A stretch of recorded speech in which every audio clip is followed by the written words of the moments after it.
Welcome to Café Stories. I'm Alfie, your host for today's mystery. We're joining the brilliant detective Nero Wolfe and his trusty assistant Archie Goodwin today. This story will leave you breathless as we uncover the dark secrets behind a prestigious Manhattan hotel where a sealed room harbors deadly consequences for those who dare disturb its history. Before we begin, I would love to know where in the world you are tuning in from today. Let me know in the comments. Now prepare to be drawn into a mystery where smoke and mirrors conceal a truth that's been waiting 5 years to be revealed. Nero Wolfe and the Room 817 Mystery. Chapter 1. A Matter of Smoke and Mirrors. Tuesday morning, the 4th of May, and Nero Wolfe was in the plant rooms on the top floor of the old brownstone on West 35th Street, fussing over his orchids with Theodore Horstman. Their routine, like everything in Wolfe's life, ran with the precision of a Swiss watch, Fritz's nationality not being coincidental in that comparison. I was at my desk in the office, typing up the expense report from our last case, a tedious affair involving a cosmetics executive and industrial espionage that had paid well enough to keep Wolfe in imported beer and exotic plants for at least 2 months. The clock on the wall showed 10:37, which meant I had exactly 23 minutes before Wolfe would descend from his morning session with the orchids. I like to have my paperwork cleared before he settles his 1/7 of a ton into his custom-built chair. The doorbell rang. I went to answer it, secretly grateful for the interruption. Through the one-way glass I could see a man in his 50s, wearing the kind of suit that costs what most people make in a month. His grey hair was perfectly trimmed, but his face had the tight, strained look of someone who had been awake for too many hours straight. I opened the door. "Good morning, can I help you?" "I need to see Nero Wolfe," he said, his voice carrying the crisp, authoritative tone of someone used to getting his way without having to ask twice. "My name is Carter Reynolds." The name registered immediately. Carter Reynolds owned the Crestmore Grand Hotel, one of Manhattan's most prestigious establishments, along with a half-dozen other high-end properties across the country. His face occasionally appeared in the business section of the Times or in photographs at charity events, usually with a much younger wife at his side. "Mr. Wolfe is engaged until 11. I'm Archie Goodwin, his associate. May I tell him what this is about?" Reynolds glanced past me into the hallway. "It's a confidential matter. I'll wait." I could have told him that Nero Wolfe doesn't appreciate unscheduled visitors, regardless of their net worth. But I decided to let Wolfe handle that himself. I showed Reynolds into the office and offered him the red leather chair that faces Wolfe's desk. "Would you like some coffee while you wait?" "Black, no sugar," he replied, still not bothering with the social niceties. I didn't particularly care. I've dealt with ruder clients who paid less, but I made a mental note of it. When I returned with his coffee, Reynolds was standing by the bookshelves, examining the titles with the distracted air of someone whose mind is elsewhere. He accepted the cup without a word and returned to the red leather chair. At precisely 11 o'clock, the elevator hummed, and moments later, Wolfe entered the office. He gave our visitor a brief glance, then moved to his desk without acknowledging him further. 7 years of working for Wolfe had taught me this was actually a good sign. When he's truly displeased by an intrusion, he makes it abundantly clear. Once settled in his chair, Wolfe pressed his lips together for a moment, then inclined his head a quarter of an inch. "Good morning, sir. I am Nero Wolfe." Reynolds set his coffee down. "Carter Reynolds. I own the Crestmore Grand Hotel." "Indeed." Wolfe's fingers did their usual dance on the arms of his chair. "How may I be of service?" "I need discretion, Mr. Wolfe, complete discretion." "That is a standard provision of my professional conduct, assuming I agree to be engaged. Reynolds nodded and leaned forward. Yesterday morning, my head manager, Victor Holloway, was found dead in one of our rooms, room 817. The police are calling it suicide. I know it wasn't. You have evidence contradicting their conclusion? Wolfe's tone was neutral. Not evidence exactly, knowledge. Victor wouldn't kill himself, not now, not in that room. Ah, Wolfe's eyes narrowed slightly. The room has significance? Reynolds set his cup down and ran a hand across his jaw. Room 817 was sealed 5 years ago after a fire killed a young woman. The smoke detector failed. There was an investigation, lawsuits, press coverage. It was a disaster. The room was never reopened. Until 3 weeks ago. That caught my interest. Why reopen it now after 5 years? Reynolds shot me an irritated glance before returning his attention to Wolfe. It was Holloway's decision. He insisted that keeping it sealed was bad for business and reminded staff of a tragedy better forgotten. Wolfe's eyebrow lifted a fraction of an inch, his equivalent of profound skepticism. And now Mr. Holloway has been found dead in this very room. The coincidence strains credulity. Precisely. Reynolds leaned forward. The police see a man who hanged himself. I see a murder staged as suicide in a room with history. Wolfe sighed. Mr. Reynolds, I do not leave my home for investigations. If you wish to engage my services, you must provide comprehensive information and accept that Mr. Goodwin and others will conduct the necessary field work. I'm aware of your methods. Your fee doesn't concern me. Money is rarely the only consideration in accepting a case, Mr. Reynolds. Wolfe's fingers tapped once on his chair. Tell me, why was the room sealed for so long? Fire damage alone wouldn't necessitate 5 years of quarantine. A flicker of something, discomfort perhaps, crossed Reynolds' face. Company policy and respect for the deceased. Foy, said Wolfe, if you wish my help, candour is essential. Reynolds stared at him for a long moment, then relented. There were rumours, superstitions among the staff that the room was tainted. Holloway didn't believe in such nonsense. And now he's dead, I added helpfully. Reynolds ignored me again. There's one more thing you should know, Mr. Wolfe. The city inspector who certified the room as safe for reopening was Elena Farrington. She's the sister of the woman who died in the fire. Wolfe's eyes opened a fraction wider, the closest he comes to showing shock. And the hotel permitted this obvious conflict of interest? We didn't know until after Holloway's death. She used her married name professionally. It was only when the police started investigating that the connection emerged. Wolfe leaned back in his chair and closed his eyes for 10 seconds, his thinking pose. When he opened them, he looked at Reynolds with that calculating gaze I've seen 1,000 times. Your retainer will be $10,000 plus expenses, double that amount upon successful resolution. Reynolds didn't blink at the figure. Agreed. Satisfactory. Archie will provide the necessary paperwork.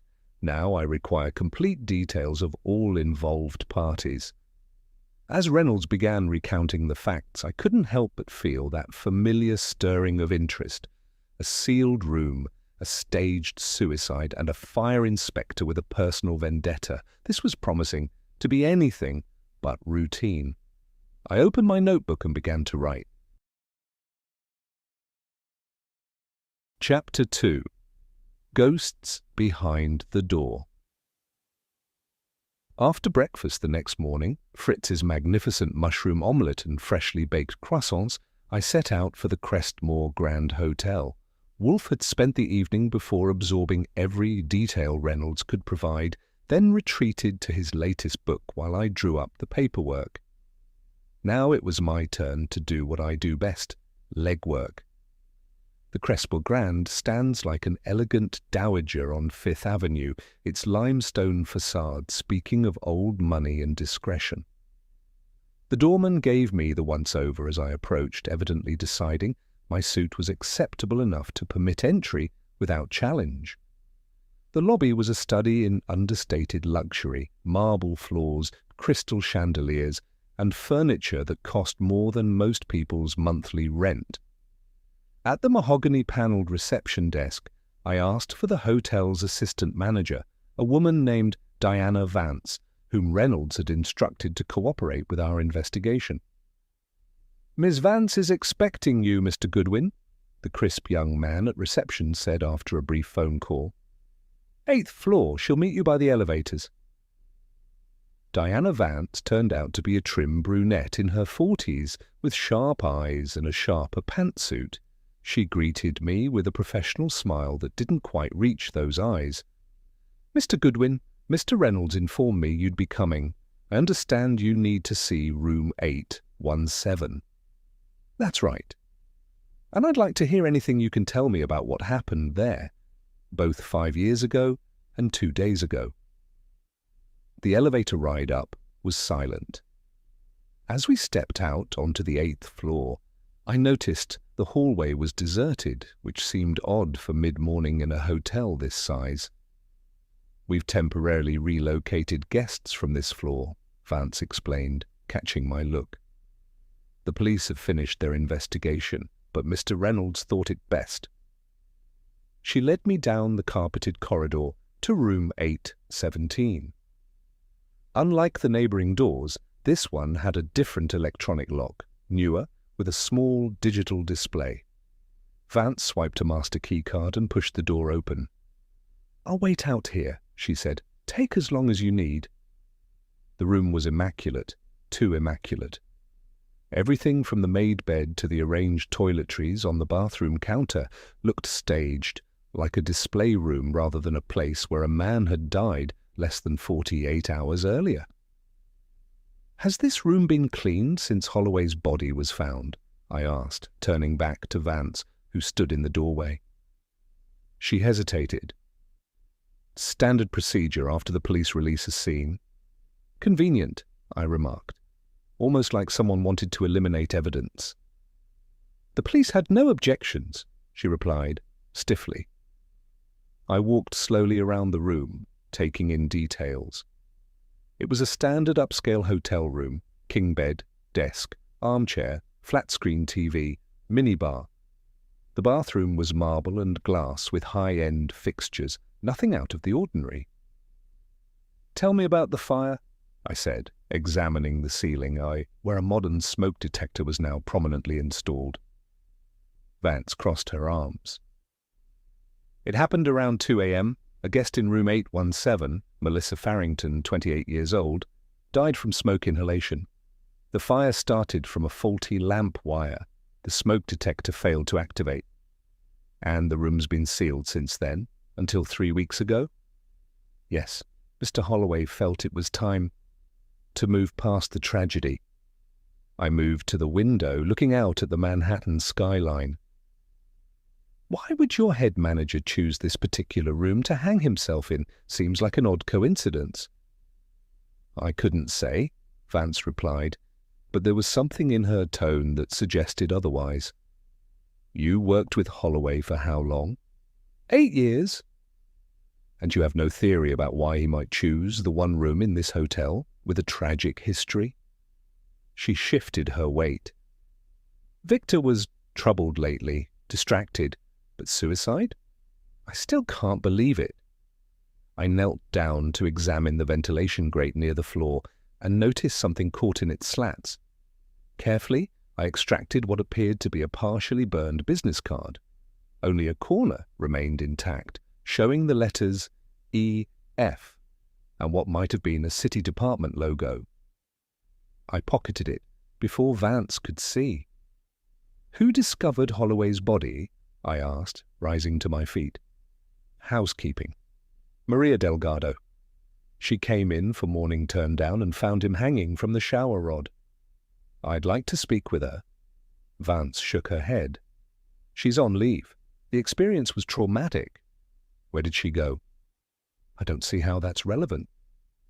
Everything's relevant until proven otherwise. That's how investigations work. Vance's professional demeanor cracked slightly.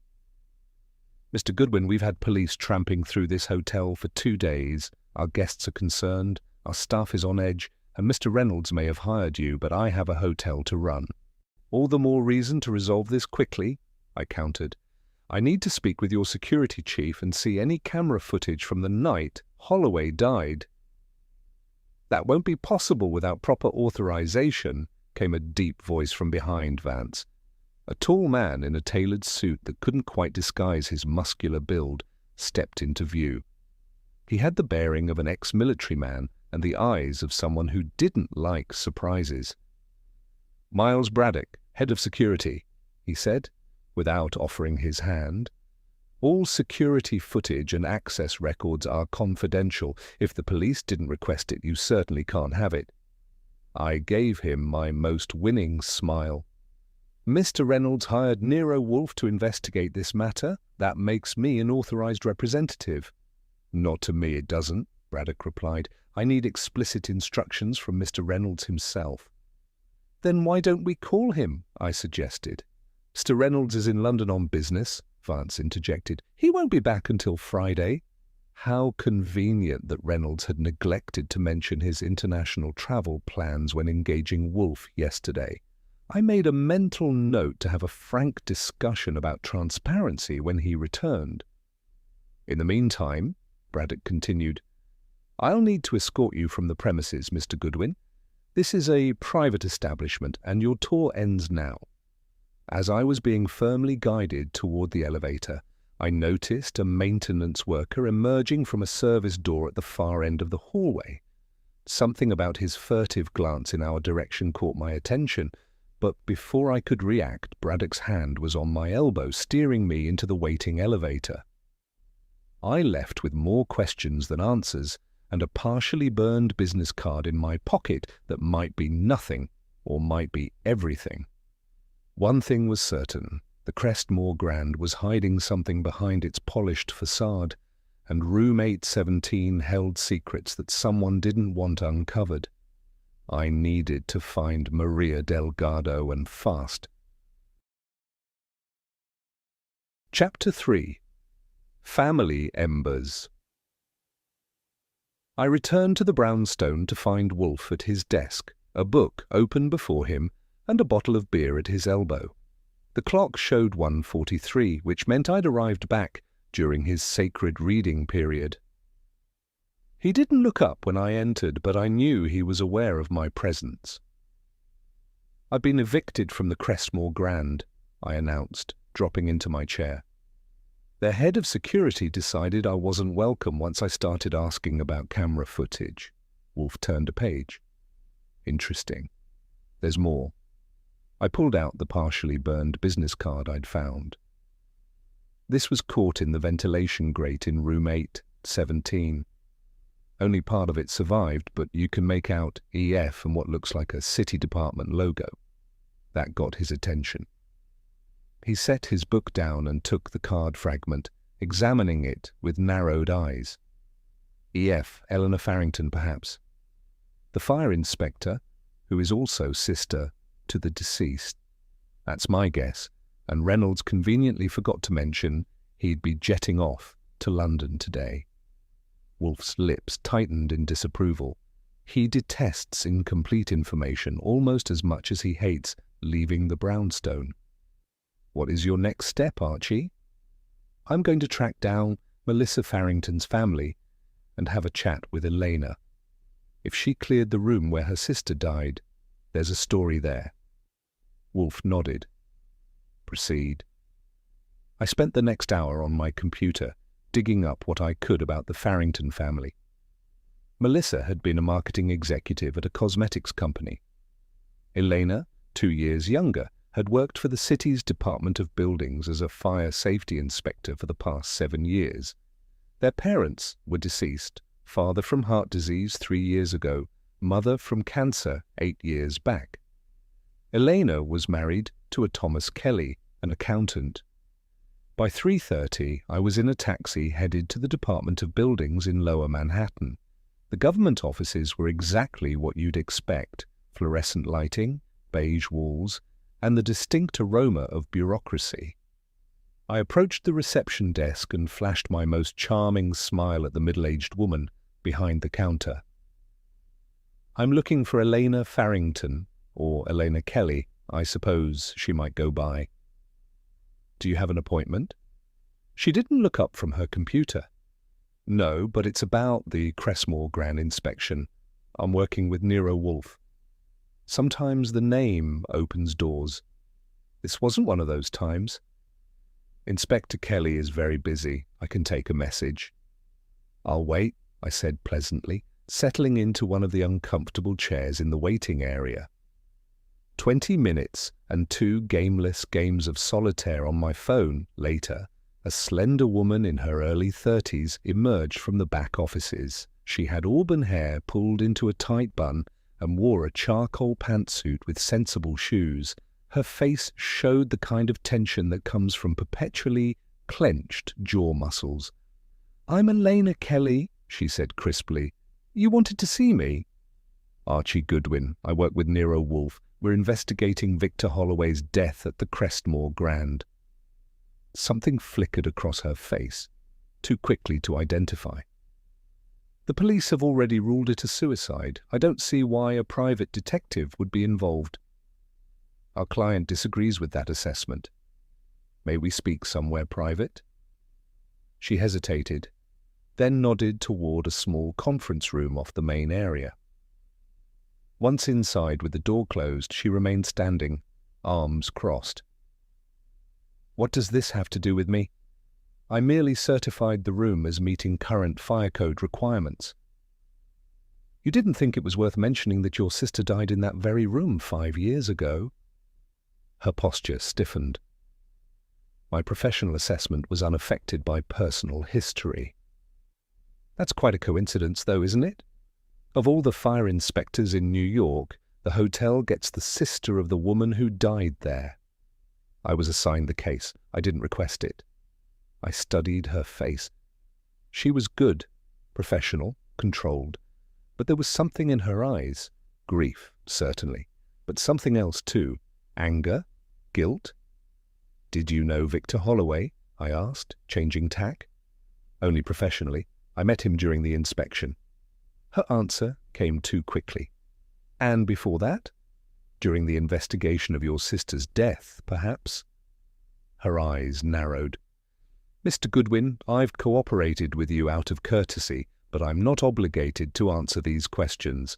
If you have concerns about my professional conduct, take them to my supervisor.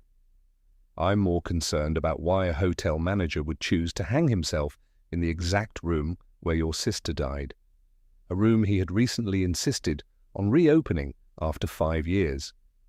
I wouldn't know." "Were you aware that Holloway had been conducting his own investigation into the original fire?" I was fishing, but the brief widening of her eyes told me I'd landed something. "That's absurd. The case was closed years ago. Faulty wiring, defective smoke detector. Everything was documented." "Then why seal the room for 5 years? Most hotels would have repaired it and moved on within months." She uncrossed her arms, her fingers fidgeting with the cuff of her sleeve. "You'd have to ask hotel management. Now, if you'll excuse me, I have work to do." As she moved to leave, I decided to play one of my cards. "We found part of your business card in room 817. Care to explain how it got there?" She froze, hand on the doorknob. "I gave Mr. Holloway my card during the inspection. Standard procedure." This one was partially burned. Recent inspections don't typically involve fire. Elena turned, her professional mask slipping just enough to reveal genuine fear. "Mr. Goodwin, you're venturing into dangerous territory. Some things are better left alone." "That's not how we work." "Then you're a fool." She yanked open the door. "This conversation is over." I followed her back to the reception area, where she spoke quietly to the receptionist before disappearing through a door marked "Employees Only." As I turned to leave, I noticed a framed photograph on the reception desk that I'd missed on my way in. It showed the department staff at what appeared to be a holiday party. And there, standing together, were Elena Farrington and Victor Holloway, his arm casually around her shoulders, both smiling broadly. The timestamp on the photo was December of last year, months before the room inspection and reopening. I pulled out my phone and snapped a quick picture before the receptionist could object. Elena had lied about knowing Holloway, and now I had proof. The question was, what else was she lying about? As I stepped out onto the street, my phone buzzed with a text from an unknown number. "Stop looking into Holloway's death. Some ghosts should stay buried." Chapter 4. Smoke Signals. Back at the brownstone on West 35th Street, I found Wolfe at his desk, reviewing notes I'd made from my meeting with Elena Kelly. He was frowning, a sign that something wasn't fitting together to his satisfaction. It was 5:50 p.m., 10 minutes before he would head upstairs for his afternoon session with the orchids. "I've sent Saul to the city archives," he said without preamble. "He'll obtain the original fire inspection records for the Crestmore Grand from 5 years ago." I raised my eyebrows. That was fast. "The photograph you sent was illuminating." Wolfe leaned back slightly, his massive bulk adjusting in the chair, built specially to accommodate it. A connection between Ms. Kelly and Mr. Holloway was already implied by circumstance, but confirmed intimacy suggests a narrative more complex than revenge. I nodded. "I've been thinking about that. If Elena wanted revenge for her sister, why wait 5 years? And why kill Holloway specifically? Precisely. And if we accept that she orchestrated his death, as our initial theory suggests, why choose such a theatrical method? Hanging in the very room where her sister died points to symbolism or message-sending, which contradicts a desire for concealment." I dropped into my chair and swiveled it to face him. "Unless she wanted people to know, or specific people anyway." "Indeed." Wolfe glanced at the clock. "I've arranged for Frederick Byrne to come at 9 tomorrow morning." "Byrne?" "The fire inspector who initially signed off on the hotel's systems before the fatal fire." "The same. I had Theodore place a call. Mr. Byrne is now retired and living in Queens." I was impressed. While I'd been chasing Elena Kelly around Lower Manhattan, Wolfe had been building his own angles. Not that I'd tell him so. His ego is substantial enough. "What about the hotel staff? I should talk to that housekeeping woman, Maria Delgado, who found Holloway's body."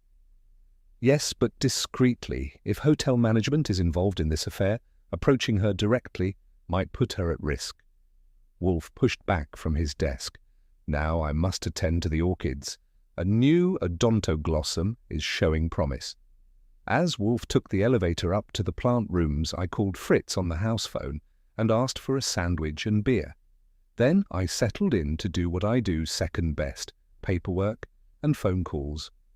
Over the next hour, I managed to locate Maria Delgado's address in Washington Heights and confirmed that she was on paid leave for the rest of the week. I also ran a deeper background check on Miles Braddock, the security chief who'd shown me the door.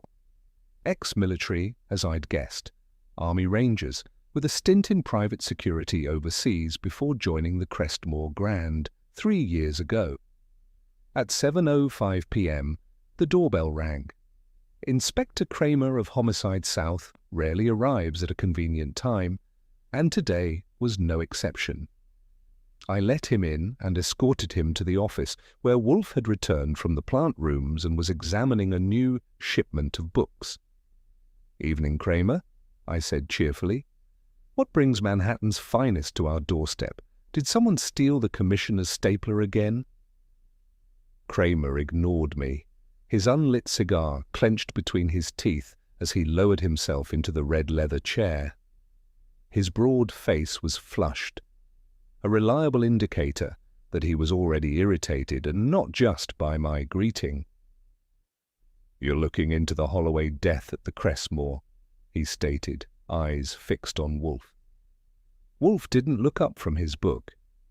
"Good evening, Inspector. I'm engaged by a client on a confidential matter." "Cut the dance, Wolfe. Carter Reynolds hired you to investigate what the department has already ruled a suicide. And you object?" Kramer shifted his cigar from one side of his mouth to the other. "What I object to is you withholding information in a death investigation. Goodwin here was seen poking around the Department of Buildings, asking questions about Elena Kelly." Wolfe finally set his book aside. "Inspector, if you have officially ruled Mr. Holloway's death a suicide, then my investigation cannot possibly interfere with yours, as yours is concluded. New evidence has come to light. That got both our attentions." "What evidence?" I asked. Kramer glared at me, then back at Wolfe. "The knot used in the hanging wasn't one Holloway could have tied himself. It's a specialized knot, the kind used in theatrical rigging.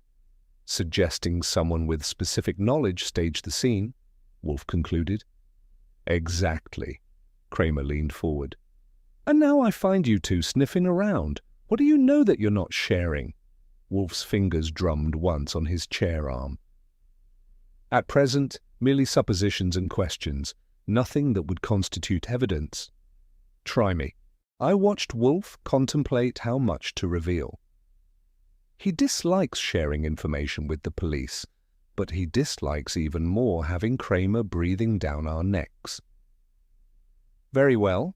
We are investigating connections between Mr. Holloway's death and the fire that occurred in the same room 5 years ago.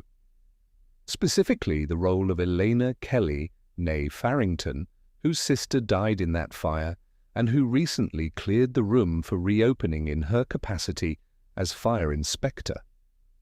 Kramer's eyes narrowed. "That connection is already on our radar. What else?" Mr. Goodwin discovered evidence suggesting Ms. Kelly and Mr. Holloway knew each other prior to the room inspection, a fact she explicitly denied. "What evidence?" I described the photograph I'd seen at the Department of Buildings. Kramer made a note in his small notebook. "Anything else you're keeping to yourself?" "Nothing of substance," Wolfe replied, which could mean anything from absolutely nothing to 3 crucial pieces of evidence I don't feel like sharing. Kramer grunted, unconvinced. He stood to leave, then paused. "One more thing. We found traces of an accelerant in Holloway's room. Nothing that would have caused a serious fire, just enough to trigger the smoke detector, except it didn't trigger." "The detector was disabled?" I asked. "Number functional, but bypassed." "Someone with access to the hotel's fire system made sure that particular detector wouldn't set off the alarm." As Kramer headed for the door, the phone rang. I answered and heard Saul Panzer's calm, measured voice on the line. "Archie, I've got those records. You're not going to believe this." "What is it?" I asked. Watching Kramer pause in the doorway, his interest piqued.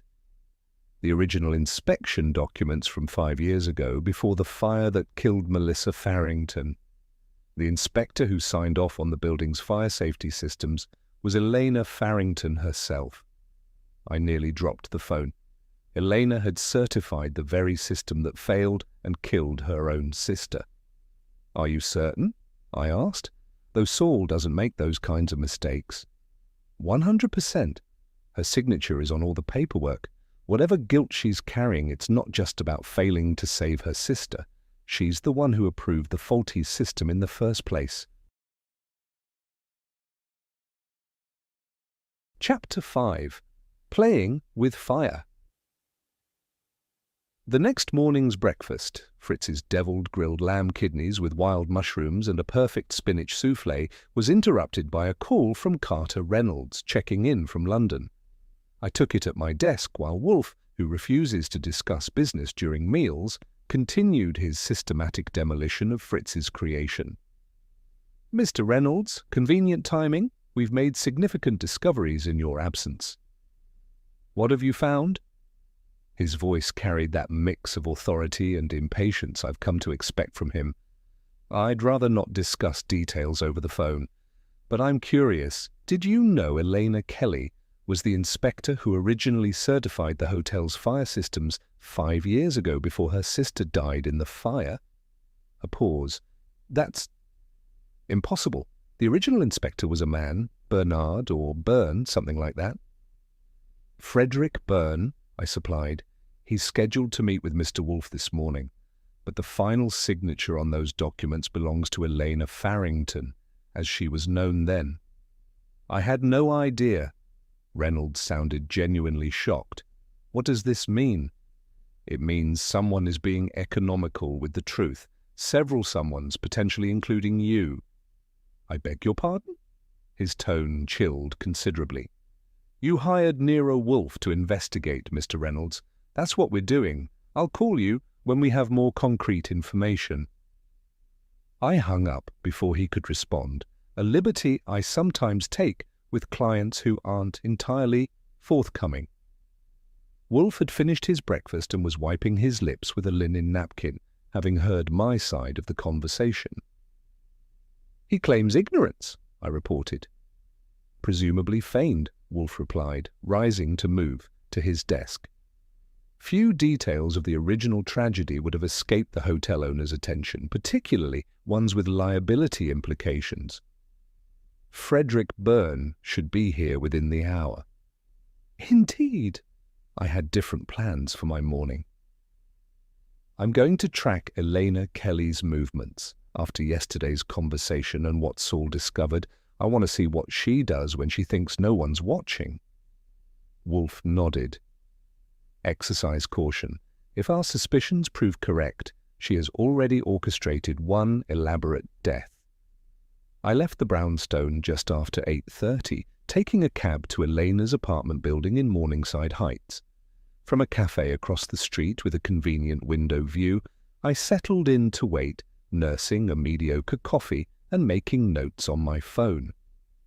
At 9:17, Elena emerged, dressed for work in a navy pantsuit, her auburn hair pulled back severely. Instead of heading toward the subway as expected, she walked 6 blocks west, stopping outside a rundown apartment building that had seen better days around the time Nero Wolfe first moved into the brownstone. She checked her surroundings, not thoroughly enough to spot me half a block behind, then entered the building. I gave her 2 minutes, then followed, finding a directory in the lobby. Among the faded names was R. Martinez 3C. The name clicked. Roberto Martinez had been the Crestmore Grand's head of maintenance during the fire. I recalled his name from the case file Reynolds had provided.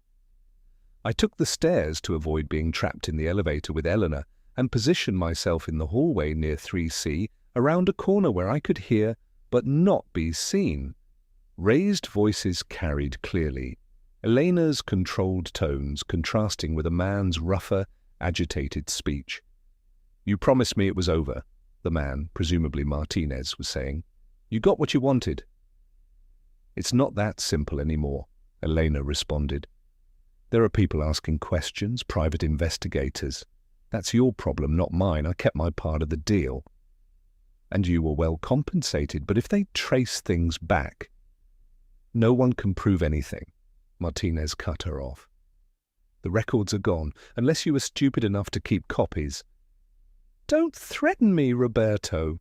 "Remember who has more to lose?" "Is that right?" "The way I see it, we're both neck deep. Only difference is I didn't actually kill anyone." The conversation had become too interesting to miss. I slipped my phone from my pocket and started recording. "Keep your voice down," Elena hissed. "It wasn't supposed to happen like that." Holloway was asking too many questions, digging into the original inspection records. He found discrepancies. "So you staged his suicide in that room. That wasn't just eliminating a problem, that was sending a message. It worked, didn't it? Reynolds is terrified. He's hiding in London. Until he hires someone like Nero Wolfe." You think a guy like that doesn't keep insurance? Documents? Recordings? A sudden silence fell. I tensed, wondering if they'd somehow detected my presence. "We need to finish this," Elena finally said, her voice much quieter. "The private investigator, Goodwin, he knows too much already, and Wolfe has a reputation. I'm not getting involved in another death. That's your mess. Just hold up your end. If anyone asks, you stick to the story." I heard footsteps approaching the door and quickly retreated to the stairwell.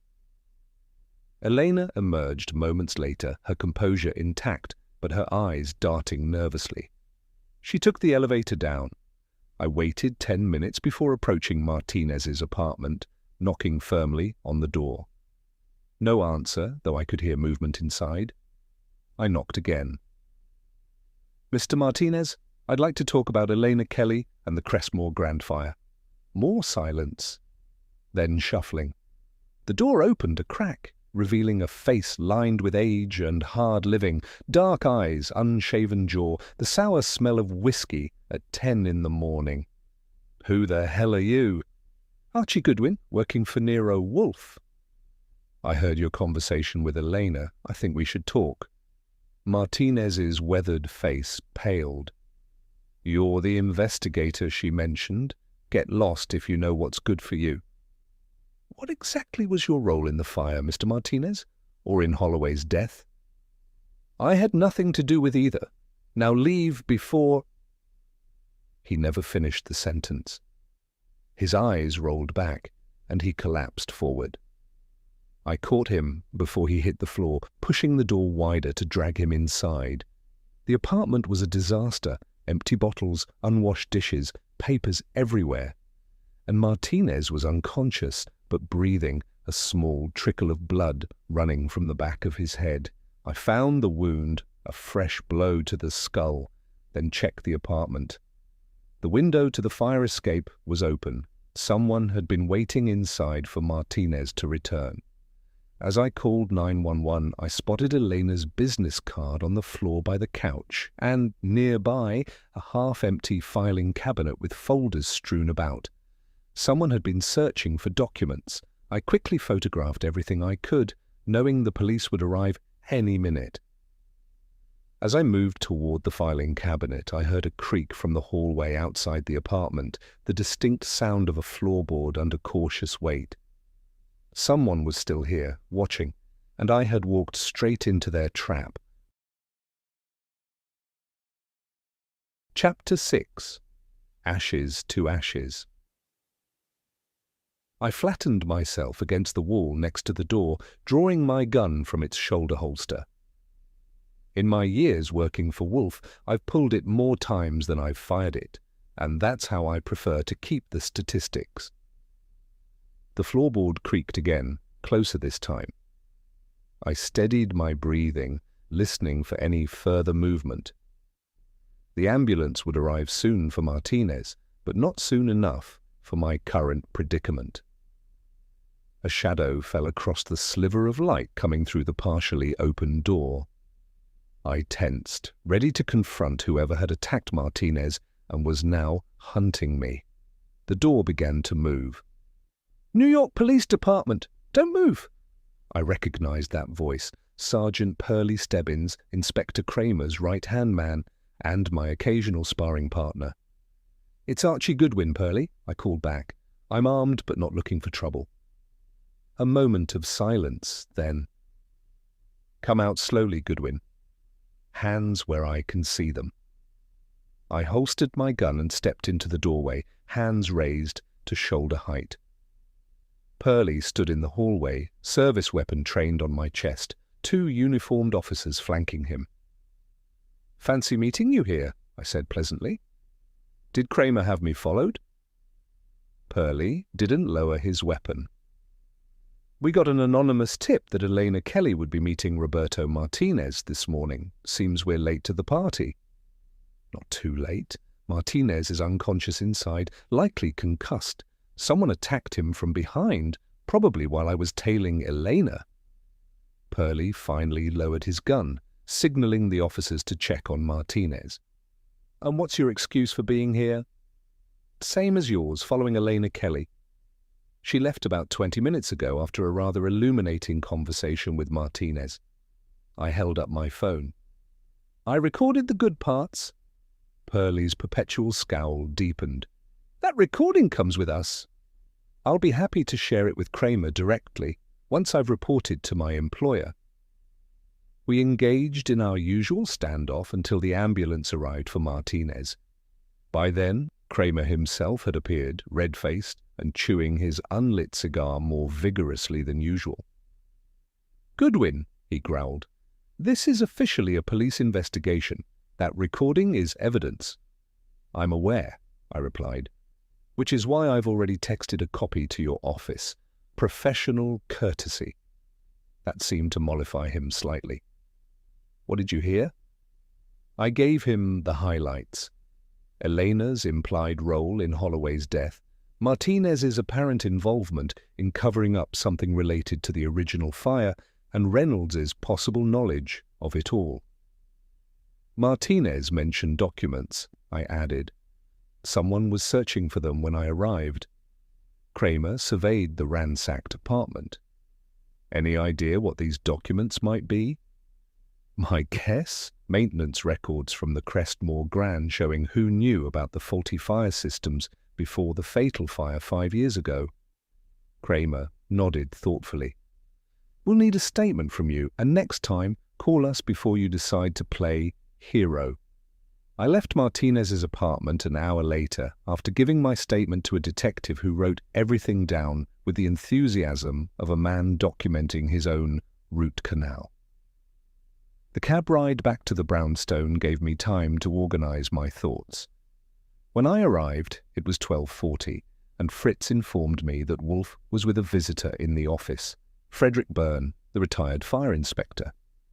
I entered quietly and took my place at my desk while Wolfe continued his questioning. Byrne was in his 60s, with the leathery skin of a man who'd spent decades around fires and the wary eyes of someone who knew too much about how things really worked in city government. As I was saying, Mr. Wolfe, Byrne continued, I started the inspection of the Crestmore Grand, but I was reassigned halfway through. Elena Farrington completed it. At whose instruction was this reassignment made? Wolfe asked, his fingers lightly tapping on his chair arm. My supervisor, Thomas Kelly. The same Thomas Kelly who is now Elena Farrington's husband? Byrne nodded. They weren't married then, but they were dating. I thought it was a conflict of interest, having her inspect a major hotel when she was seeing the supervisor, but nobody asked my opinion. Did you document your concerns? In writing, with copies to 3 different superiors. Byrne's mouth twisted bitterly. Fat lot of good it did. After the fire, those documents disappeared from the files. When I pushed the issue, I was encouraged to retire early. Full pension, medical benefits, a generous package for my silence. But now you're speaking, I noted.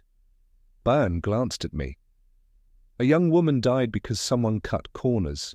I've lived with that for 5 years. When you called about Holloway's death, I figured it was time to clear my conscience. Wolfe leaned back in his chair. Did you have any direct interactions with Victor Holloway after the fire? He called me about 3 months ago. Said he was conducting an internal review of the incident and wanted my perspective. I told him what I just told you, that I was removed from the inspection, that Elena took over, and that my concerns were buried. And how did he respond? He thanked me and said he'd be in touch. Next thing I heard, he was reopening the room where the girl died. A week after that, he's hanging from a shower rod. Byrne shook his head. Doesn't take a genius to connect those dots. I filled Wolfe in on my morning's activities, including the recording of Elena and Martinez's conversation and Martinez's subsequent attack. Wolfe listened without interruption, his eyes half closed in concentration. Satisfactory, he said when I finished. The picture becomes clearer. Those significant pieces remain obscured. Clear enough to see Elena Kelly arranged Holloway's death, I pointed out. Indeed, but she did not act alone, nor was revenge her sole motivation. Wolfe opened his eyes fully. We have established means and opportunity. The complete motive remains elusive.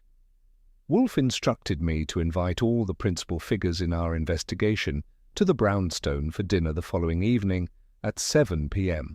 Carter Reynolds, who would be back from London, Elena Kelly, Diana Vance from the hotel, Miles Braddock, the security chief, and Inspector Kramer. Fritz would prepare a suitable menu for 7. "And now," Wolfe declared, "I shall read for an hour before lunch." I spent the afternoon making the dinner arrangements, confirming that Reynolds would indeed return from London the next morning. Elena Kelly initially declined the invitation until I mentioned that we had her recorded conversation with Martinez. Diana Vance and Miles Braddock both expressed reluctance but agreed to attend when I implied that Reynolds had insisted. That evening, after Wolfe had retired to his room with a book, I received a call from an unknown number. "Mr. Goodwin?" It was Elena Kelly, her voice tight with stress. "We need to meet. I have information about Holloway's death, documents that prove who was really responsible." "Why not bring them tomorrow evening?" "It'll be too late by then. Please, I know how this looks, but I'm not who you think I am. Holloway and I were working together to expose what really happened 5 years ago." "Where and when?" I asked, against my better judgment. "The coffee shop across from my apartment." 1 hour. I hung up, contemplating whether this was a trap. If it was, I'd be walking into it with eyes open. If not, it might be our best chance to understand what was really happening at the Crestmoor Grand. Either way, I'd be finding out very soon. Chapter 7. The Smoke Detector. I took precautions before heading to meet Elena Kelly. First, I called Saul Panzer and arranged for him to position himself across from the coffee shop, giving us 2 sets of eyes. Second, I tucked a small recorder in my jacket pocket. Third, I left a sealed envelope on my desk with everything we knew so far, addressed to Wolfe in the event I didn't return. A bit dramatic, perhaps, but prudence has kept me alive this long. The coffee shop was half empty when I arrived, 15 minutes early. I chose a table with a clear view of both entrances and my back to the wall, another habit that served me well. Through the window I could just make out Saul's compact figure in the shadow of a newsstand across the street. Elena was 10 minutes late, her auburn hair now loose around her shoulders, and her work attire replaced by jeans and a dark sweater. She scanned the room, spotted me, and approached with the cautious movements of a cornered animal. "Thank you for coming," she said, sliding into the seat opposite me. Her eyes were red-rimmed, her hands trembling slightly as she set her purse on the table. "You mentioned documents," I prompted, not bothering with pleasantries. She nodded. "They're at my apartment. I couldn't bring them here. Too risky." "What exactly do these documents show?" "Everything. Maintenance records proving the hotel knew about faulty smoke detectors months before the fire. Internal memos ordering cost-cutting measures on safety equipment. And the original inspection report, the real one, not the sanitized version that was filed officially." "The one you signed off on," I reminded her. Her expression hardened. "I was new to the department. Thomas, my husband now, was my supervisor. He altered my report after I submitted it. I didn't discover that until months after Melissa died." "Why didn't you come forward then?" "With what proof?" The originals had disappeared. It would have been my word against his, against the entire department. "And then?" She paused, swallowing hard. "They made it clear what would happen if I caused trouble." "So you waited 5 years and killed Holloway instead?" Creative solution. Her eyes widened. "I didn't kill Victor. We were working together. He found evidence in the hotel archives that Reynolds had personally overruled maintenance requests to replace the faulty detectors. He reached out to me about 3 months ago. This aligned with what Frederick Byrne had told us, but I remained skeptical. You expect me to believe Holloway, Reynolds's trusted manager for years, suddenly decided to expose him? Victor had a conscience. When Reynolds announced plans to expand the hotel chain, using the same contractors and cutting the same corners on safety, Victor couldn't stay silent. He knew reopening room 817 would force the issue into the open again. So who killed him? She leaned forward, lowering her voice. Miles Braddock. He's Reynolds' fixer, former military, specializes in making problems disappear. Reynolds ordered him to silence Victor and make it look like suicide. And you can prove this? Victor was recording their conversations. He gave me copies for safekeeping. She glanced nervously at the door. The files are encrypted on a drive hidden in my apartment. I can show you there. Every instinct told me this was likely a trap, but I needed those files if they existed. I stood up. Let's go.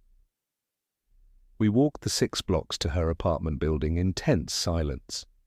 Saul followed at a distance, as arranged. The evening air had turned cool, and the streets were quieter than usual. That strange lull that sometimes falls over Manhattan neighborhoods after workday rush, but before nightlife begins. Elena's apartment was on the 3rd floor of a renovated brownstone. She unlocked the door and flipped on the lights, revealing a space that was tastefully decorated, but showed signs of recent disturbance. Cushions out of place, papers on the coffee table, hastily stacked. "Someone's been here," she whispered, freezing in the entryway. I gently moved her aside and entered first, scanning for immediate threats. The apartment appeared empty, but the desk drawers in the living room stood partially open, and books had been pulled from shelves. "When did you last leave?" I asked, keeping my voice low. "This morning, for work. Then I went straight to meet you." I checked the bedroom and bathroom, clear, then returned to the living room. "Where are these files supposed to be?" Elena moved to a bookshelf and reached behind a row of hardbacks, extracting a hollowed-out book containing a small external hard drive. "It's here. I didn't find it." She took the drive to her laptop on the desk, plugged it in, and entered a long password. After a few clicks, she turned the screen toward me. "Look." The files were organized by date, dozens of them spanning the past year. I opened one at random, an email from Reynolds to Braddock discussing containment measures for Holloway's increasing indiscretion. Another contained maintenance records from 5 years ago, with highlighted sections showing requests for smoke detector replacements that had been denied with Reynolds' initials.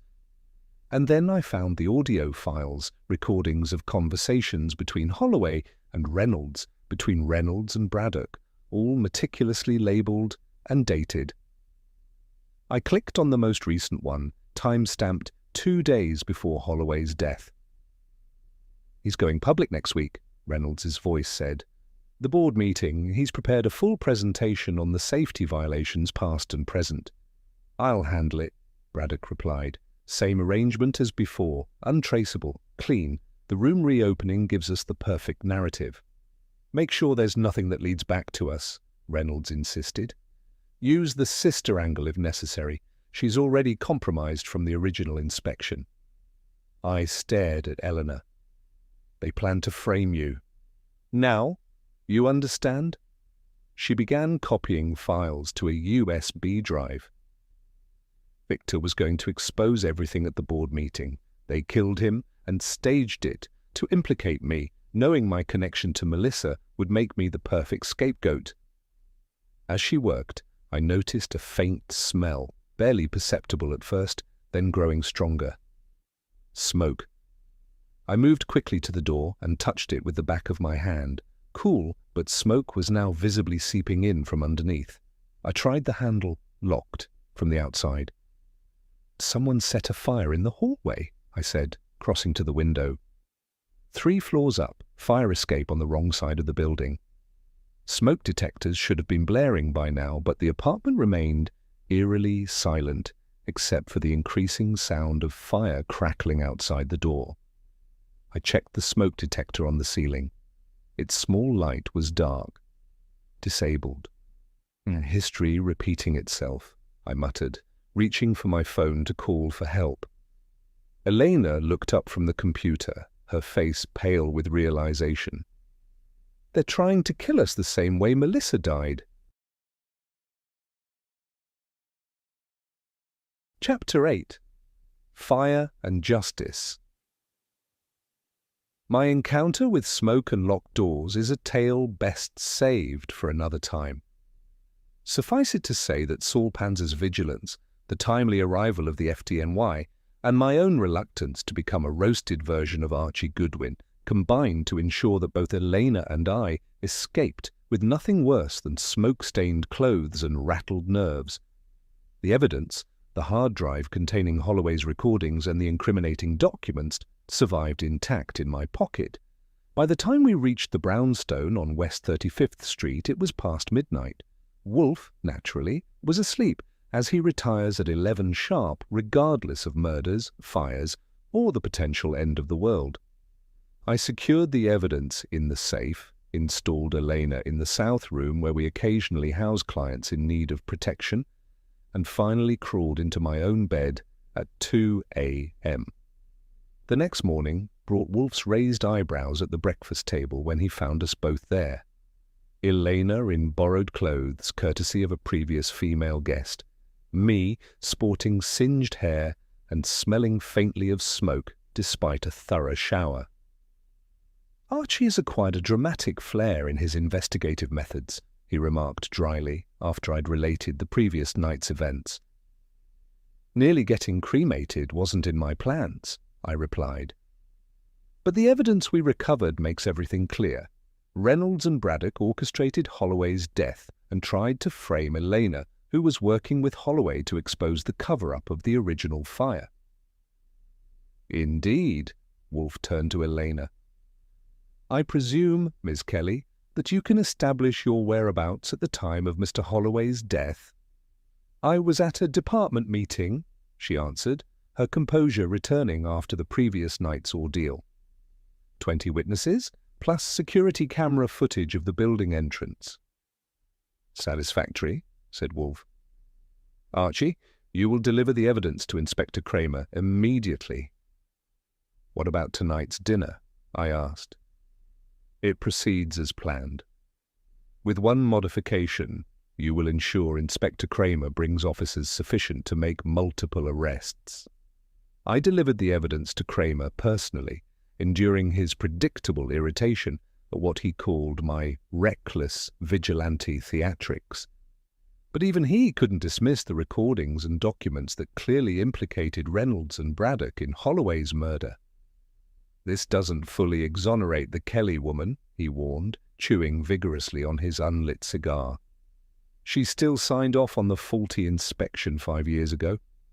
Under pressure from her supervisor, her future husband, and the documents show her original report was altered. Listen to the whole story before you start making arrests. I'll make arrests when and if the evidence warrants it, he retorted, including you if you interfere with my investigation again. I grinned. See you at dinner. By 6:45 that evening, everything was in place. Fritz had prepared a meal worthy of Wolfe's standards, a crown roast of pork with apple and sage stuffing, duchesse potatoes, asparagus with hollandaise, and a chocolate soufflé for dessert. Wolfe was at his desk, massive and immobile as a mountain. I stood by my desk observing as the guests arrived. Reynolds came first, having returned from London that morning, looking haggard but maintaining his imperious demeanour. Diana Vance arrived next, elegant and professional, as always.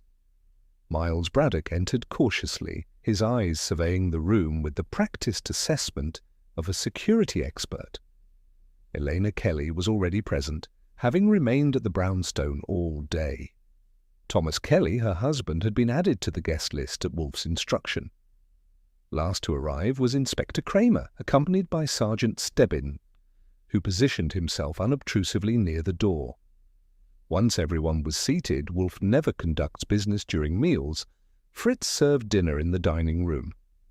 Conversation was stilted, with undercurrents of tension so thick you could have cut it with one of Fritz's carving knives. Only Wolfe seemed entirely at ease, appreciating the food with his usual methodical enjoyment. After dinner, we returned to the office. Wolfe settled into his chair, dabbed his lips one final time with his napkin, and then fixed his gaze on the assembled group.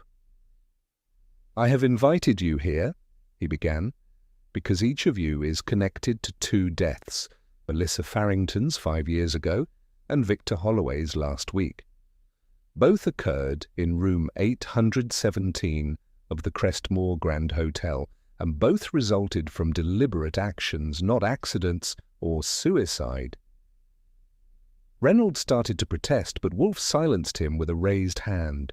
"The facts, once properly arranged, tell a compelling story. 5 years ago, Mr. Reynolds, your hotel installed substandard fire safety equipment to reduce costs. When maintenance staff reported problems, you suppressed those reports. You needed the building to pass inspection, so you exerted influence on the Department of Buildings through Thomas Kelly, who instructed his subordinate and romantic interest, Elena Farrington, to conduct the inspection." Thomas Kelly shifted uncomfortably in his chair. "When Ms. Farrington submitted a report noting deficiencies, Mr. Kelly altered it before filing. The hotel passed inspection with these compromised systems in place. Months later, a fire occurred and Melissa Farrington died when the smoke detector in room 817 failed to activate." Wolfe turned to Elena. "You discovered this alteration after your sister's death, but lacked proof. Recently, Victor Holloway uncovered maintenance records and internal communications revealing the cover-up. He contacted you, and together you planned to expose the truth at an upcoming board meeting." "This is preposterous," Reynolds interjected. "You have no evidence for these wild accusations." "On the contrary," Wolfe replied, "we have substantial evidence, including recorded conversations between you and Mr. Braddock discussing the elimination of Mr. Holloway and the framing of Ms. Kelly." Braddock's face remained impassive, but his fingers tightened on the arm of his chair. "Mr. Braddock staged Holloway's death as a suicide, using a theatrical knot he was familiar with from his military background. The location, room 817, was chosen specifically to implicate Ms. Kelly through her connection to the original tragedy.